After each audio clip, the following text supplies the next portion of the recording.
Hello, hello, hello, and welcome back to my channel. If you are new here, my name is Jazzy Nicole, and right here on YouTube, I do faith-based content. Today is literally no different, y'all.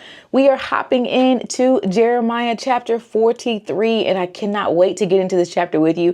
It is very short, but there are some things that we can glean from this word, and I'm so excited to get into it with you.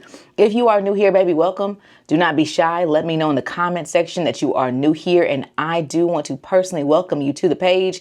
If you are looking for a Bible study bestie, I got to tell you, baby, you landed on the right page. This is where we get into the word of God together. There's nothing better than getting into his word. Amen. Amen. Now, if you have been around for a while, good evening, good morning, good afternoon. It is a pleasure to have you here yet again. Y'all, without further ado, let's get into Jeremiah chapter 43.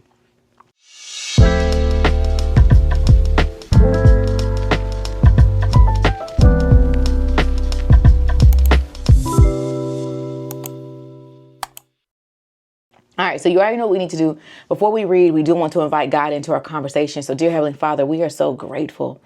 God, we are so thankful and humbled for the opportunity to read your word today, God. God, we ask that during this reading, we gain your godly wisdom, your perspective, and your insight, Heavenly Father. We pray that during this reading, we eliminate Jasmine's perspective, Heavenly Father, but we focus on you. We read this word to exalt you, Heavenly Father. God, show us your godly wisdom. Invite us allow us to have your presence, Heavenly Father, as we read your word today, God. God, we ask for your perspective, your godly wisdom, your knowledge, Heavenly Father. We want to exalt you in this moment, God. Allow us to get from this word what you're calling us to get, Heavenly Father. And yet again, thank you for this platform, God. Thank you for this opportunity, Heavenly Father. God, thank you for this listener, Heavenly Father. I pray that we gain what you want us to gain from this word, Heavenly Father. And in Jesus' name we pray. Amen. All right. So boom, let's get into it. Brief intro about Jeremiah. If you have not read chapters 1 through 42, I got to tell you, you are missing out. There is so much in the book of Jeremiah that is not only timely, but it is relevant to our walks. To be honest, one of the things that I love the most out of the book of Jeremiah is Jeremiah's honesty in prayer with God. I think that is honorable and it is beautiful on how honest he was and transparent, even in his walks. Jeremiah heard directly from God and his assignment was not small. Jeremiah was called to prophecy around 627 BC, and he was called to be a prophet during a time that there was spiritual and political decline. Now, during this time, God told him, I knew I was going to choose you while you were formed in your mother's womb. That lets us know that God does not call the people that's already qualified, but he qualifies the ones that he calls. And I think that's absolutely beautiful. But not only that, Jeremiah's assignment was that he was going to have to tear down many nations and uplift others. And we see that happen time and time again throughout the book of Jeremiah. When we reach Jeremiah chapter 43, Jeremiah has been prophesying for at least the last 40 years, sharing the message of God to Israel, Judah, and Jerusalem. And it wasn't an easy assignment. It was big. He faced a lot of opposition, but even in his assignment, he kept close proximity to God and was honest with God. When he was upset, when he was overwhelmed, when he was stressed, when he was happy, he was honest with God. And I think that is something that we can definitely take from this word and take from Jeremiah's walk and just allow that to penetrate our spirits, because God is going to call us to do certain things. And we need to have a close proximity with him to get through some of this stuff. You hear what I'm saying? All right. So boom. Now, when we're looking at Jeremiah chapter 43, again, this is roughly 40 years after Jeremiah was prophesying. This happened approximately a year after the full destruction of Judah, which was in 586 BC. This likely happened around 585 BC. Now, there's some things to note in here. Number one, these names are difficult, baby. I'm going to try my best, but this is not reading Rainbow. All right. This is not reading Rainbow, hon. Read along with me, baby. Okay. And number two, it goes hand in hand with chapter 42. As a reminder for chapter 42, since it has been a few days since we've talked about Jeremiah, as a reminder, in chapter 42, a lot of the officials who were in charge of the remnant of Judah came to Jeremiah and said, bro, I know you talk to God. Can you do me a favor? Can you ask God for direction for us? Can you talk to God for guidance for us? And Jeremiah said, all right, I'm going to tell you what the tea is, but I'm not going to add no sugar. But I'm going to tell you exactly what God said. No fluff, no tea, no sugar. OK, so boom, Jeremiah tells him exactly what God said. God said, listen, do not go to Egypt. If you don't go to Egypt, you will thrive here. You will grow here. I will bless what you have going on here. But if you go to Egypt, baby, it's going to be real dusty. OK, ain't going to be no clearance racks, real trifling. OK, that's what God told him. All right, go back and read it. Chapter 42. And when we reach in chapter 43, we're going to see these people's response to God after their prayer. So important. So let's get into it. We're looking at verse number 1. Verse number 1. And it says, when Jeremiah had finished giving the message from the Lord their God to all the people, verse number 2, Ezra and Johan and all of the other proud men said to Jeremiah, you lied. Ooh, goodness gracious. You lie. The Lord our God hasn't forbidden us to go to Egypt. Verse number 3, Barak. Remember, Barak was like Jeremiah's scribe. He was like Jeremiah's assistant. Barak convinced you to say this because he wants us to stay here and be unalived by the Babylonians or carried off into exile. I want to pause for a second because remember this is the context that I want us to remember. Is these people approached Jeremiah in chapter 42 and they said, Jeremiah, can you ask God for guidance for us? And they even told Jeremiah was like, okay, I'm going to tell you exactly what God said. Whether you like it or not, I'm going to tell you everything God said. And then they said to Jeremiah, you know what? No matter what God says to you, for us, we're going to do what God said. That's what they said in 42. Flip the script real quick in 43, because now we see that Jeremiah told them, God said, do not go to Egypt. And instead of them accepting the message from God, they looked at the messenger and said, you're a liar. Okay. And I think that is really important for us in our walks with God, because we will often ask God for guidance. We will often ask God for direction. We will often ask God for peace or for humility. And when he shows us what we've asked for, we rebuke it. Nope, that can't be from God. Because God wouldn't tell me to leave this man who's been cheating on me for 3 years. He wouldn't tell me that because I've been here for 3 years. Girl. Sir, ma'am, please. We have to have our discernment so strong, right? That we see when God is speaking to us and we do not block the word from God. And I think it's so important for us to remember in our prayer life that we often can be very similar to the Pharisees and Sadducees, where they had these really hardened hearts to the word of God. I mean, think about the Pharisees and Sadducees. They looked at Jesus. They seen Jesus. They encountered Jesus and still said he can't be of God, right? Their hearts were so hardened, and we have to be mindful in our walks with God that us too, we ask God to soften our hearts. One of the things I love to ask God for, especially when I'm seeking godly wisdom or I'm seeking discernment or I'm seeking guidance, is God, make me so sensitive to your word. Make me so sensitive to you. Allow me to see you moving. God, move the fog from my eyes. Allow me to hear you clearly. And sometimes I will even say, God, right now I'm so low. Speak to me loudly.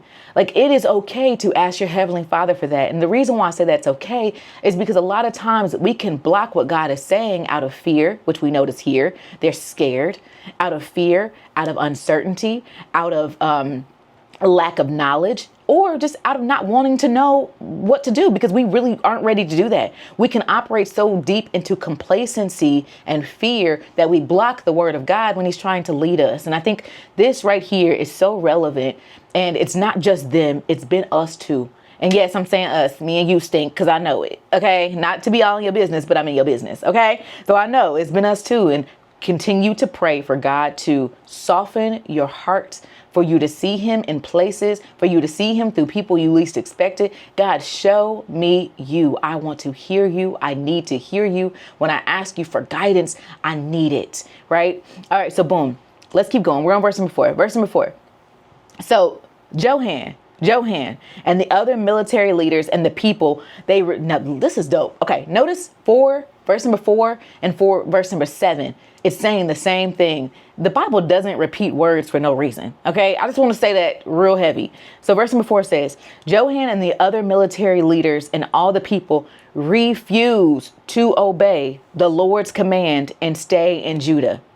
Refused to obey the Lord's command to stay in Judah. Remember, they were scared. So let's talk about that. They were afraid because they thought that the Babylonian King Nebuchadnezzar, was going to be so mad that Gedaliah was unalive that he was going to hurt them, right? So they were operating in a state of fear. Verse number 5. So Johan and the other leaders took with them all of the people who had returned from the nearby countries to which they had fled.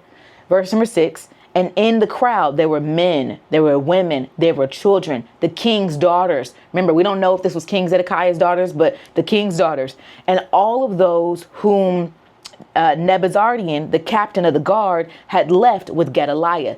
This is the remnant. Remember that. These are the people who were left over after the Babylonian took over. These were the people who were left strategically in Judah in their inheritance to continue to grow the land. Remember that, okay?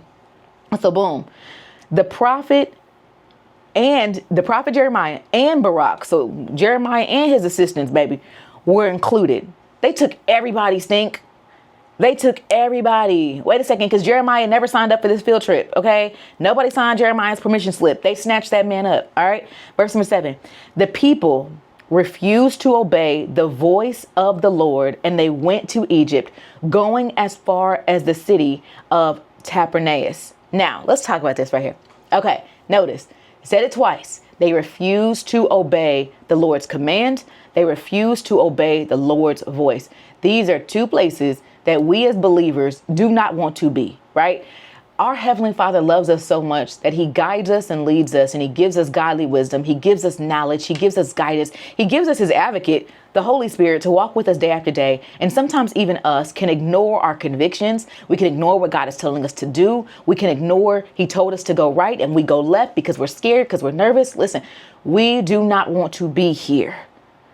We do not want to be here where we are hearing the Lord's voice. We're hearing his commands, but we're choosing strategically to be disobedient, because just like your obedience can impact someone else, and it will, you being obedient will have an impact on somebody else every single time, because it's always bigger than you. Notice this too. Your disobedience can impact so many people. The fact that Johan, the military leader, was disobedient in listening to God's voice, he's impacting the remnant, the promise, what God had in store for his people. See, it's always bigger than us. If you think about it in this perspective, your obedience can impact others in a positive way. Your disobedience can impact a lineage in a negative way. Your disobedience can not only impact you and your man and them, but your kids and your kids' kids and your daddy and them's kids. Like, it can impact so many people. It is so important for us to realize as believers that what we do for God or aside from God has a bigger impact. What you do in your life is always bigger than you. Okay? Nobody's bigger than the group, right? It's always bigger than you. Thinking of that way keeps me humble. It keeps me focused. It keeps me determined to walk in obedience. And I think it's one of those things that us as believers also need to remember. It keeps us humble. What my obedience is bigger than me. All right. So verse number 8. Oh, I want to talk to you about Tabernaeus. So Tabernaeus there's an area in Tabernaeus where it is a road that connects Judah and Egypt. And this is very strategic, right? It's a road that connects Judah and Egypt, but it also leads to a gated community. Remember, Jerusalem had 4 or 3 big walls around it. Tabernaeum connects to a city that is also very gated and very structured. So they think that taking this path of disobedience through Tabernaeus is going to actually provide them protection. But it is a false level of protection in this, and we'll see that in just a second. All right, so now we're on verse number 8. Verse number 8 says, "Then at Tabernaeus, the Lord gave Jeremiah another message, and he said," verse number 9, "while the people of Judah are watching," because God said, I need y'all to see this, okay? "While they are watching, take some large rocks and bury them under the pavement, the paved stones of the entrance of Pharaoh's palace here in Tabernaeus." All right, so I'm gonna stop for a second. God says, take these really large stones and put them under the pavement of this area that leads to Pharaoh's house, that leads to Pharaoh's palace. Now, why? I'll tell you in a second why he would say that. Verse number 10, "Then say to the people of Judah, this is what the Lord of heaven's armies, God of Israel, says. I will certainly bring my servant." This is interesting. King Nebuchadnezzar is not a man of God, but God is using him in this situation. He says here, "I will bring my servant Nebuchadnezzar, king of Babylon, here to Egypt, and I will set his throne over these stones that I have hidden.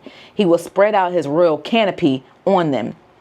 I'm going to stop for a second. Let's talk about verse number 9 before I go to verse number 11. Why would God tell Jeremiah to take these large stones and put them under the pavement? Well, it's kind of a couple of different things. Number one is it is the truth of God and they're burying the truth. I told you not to leave and you still being disobedient, right? But it's also showing a new foundation. See, y'all think that y'all are standing in a safe space with Pharaoh, with being disobedient. You think you're walking into safety, but really you're being disobedient. What you feel like is safety is actually disobedience. That pavement, that path to Egypt is not going to keep you safe. I am still the foundation. I got control over all this. So I'm going to show you something real sweet, right? You want to be disobedient? Well, I'm going to make sure that my servant that I'm going to use in the season, King Nebuchadnezzar, is going to come show out. And he will. We'll find that out in between 568 to 567 BC is actually when this is going to occur. Let's keep reading in verse number 11. When he does come, he will destroy the land of Egypt. He will bring unaliving to those destined for unaliving, captivity for those destined for captivity, or to those destined for or. I can't say that word on live, so follow along with me. Verse number 12. And he will set fire to the temples of Egypt's gods, and he will turn the temples and carry the idols away from plunder. He will pick clean the land of Egypt as a shepherd picks fleas from his cloak, and he himself will leave unharmed. God said, listen, King Nebuchadnezzar gonna come in here. He gonna shake up some stuff, baby. He gonna shake it up and he gonna leave unfazed. Okay, listen, ain't gonna be touched. Eyebrows still in place. Bundles still attached. You see what I'm saying? Verse number 13. And he will break down the sacred pillars standing in the temple of the sun in Egypt. And he will burn down the temple of Egypt's gods. Okay, let's talk for this for a second. Tabernaeus represents a path that people are taking in disobedience. It represents a path that they think that they're taking to protection. But really what it does represent for them spiritually is what we tend to do is we tend to walk outside of God's will and outside of God's guidance because we're seeking a false sense of safety. I'm going to use the best example I can because I've been there, right? Relationships. Sometimes we find ourselves staying in places that provide us with a false sense of safety, but that is really our tabernaeus, our path that is outside of the will of God. And God told us no, but we're staying there because we have a false sense of safety. Sometimes even your job, right? Or even walking away from the job. God told you to stay and you're taking a path of tabernaeus out of the way, going the opposite direction because you feel like a false sense of safety. Listen, I want us to be very mindful. God, show me what I'm doing outside of your will. God, show me my tabernaeus. Show me the path that I'm taking that is outside of your destination for me. Clear me from that, Heavenly Father. Correct me. Redirect my path. I need to walk towards you and stay in alignment with you. That's why I think this chapter is so important, because it's not just people in the Bible who's making these same mistakes. Us too, in 2025 as believers, are doing the exact opposite of what God called us to do. And if you cannot hear what God is telling you to do, if you don't know, God, are you telling me to stay or telling me to go? Then you stay still, right? You wait until you get clarity from God. You wait until he tells you to move. It's just like the GPS. Just like the GPS, right? If you know God told you to be here for a reason, you're not sure if he's telling you to leave or not, you wait until he gives you the message. Honestly, and while you wait, baby, you serve. How are you serving, Stink? Okay. This is what stood out to me in chapter 43. I know that was very short, but I really hope that it made sense to you. And I hope that you've gained some understanding from chapter 43 for yourself. But I got to ask you the question, because when we read the word of God for ourselves, he's breathed on this word. He talks to us through his word. We learn God's character, his direction, his godly wisdom through reading his word. So here's my question for you. When you read Jeremiah 43, what is God saying to you? I'm so interested. I cannot wait to read it in the comment section. And I will see y'all tomorrow for Jeremiah chapter 44. Okay? All right. I love y'all. And I hope you have a good rest of your day. Bye.